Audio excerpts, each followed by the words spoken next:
هەلبەستوان و زمانزانێ کورد مەلانووریە هەساری ساڵا 1934 لە گوندێ هەسارێ یێگرێدایی کەرەج و سێژ دایک بوو.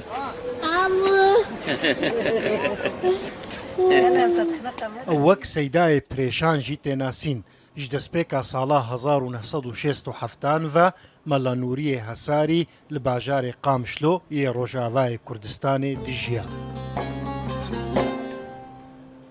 Melanûrî gelek berhem afirandin ji berhemên wî yên çapkirî şoreşa berzanî, zeviyek gazîdan, axlîma pêlên helbesta Kurdî, rêziman û hostanîbêja zarhaweyên Kurdî.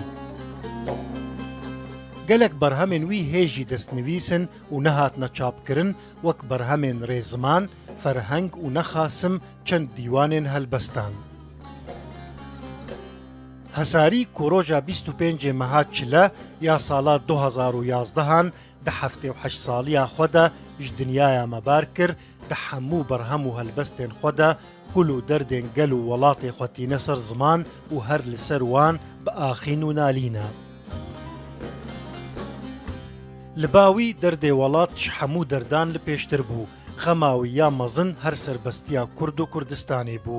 Ew bi hemû bêtar û êşên Kurdan re digiriya, bi bone û helkeftên wan ên şadiyê re jî di bişirî û bi gêncan re diket govend û dîlana azadiyê de.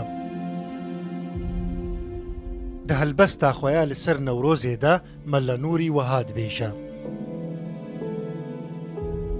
قیزا جوان و گلپەری شەوق و شەمالە خۆسەری گەرت و دخوازی کۆچەری مزگین ددم وابوو بەهار داکەڤ ji wê asêgehê adargeha roja nehê serbest weravê bergehê bêtirs li ber çavê neyar bendî tena pir qehreman kom bûn li ber av û çeman piştî tu çû ew peyteman em tev ji xewnê bûn şiyar.